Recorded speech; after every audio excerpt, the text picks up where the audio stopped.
بديع السماوات والأرض أنى يكون له ولد ولم تكن له صاحبة وخلق كل شيء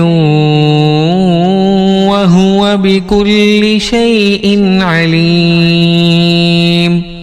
ذلكم الله ربكم لا إله إلا هو خالق كل شيء فاعبدوه وهو على كل شيء وكيل.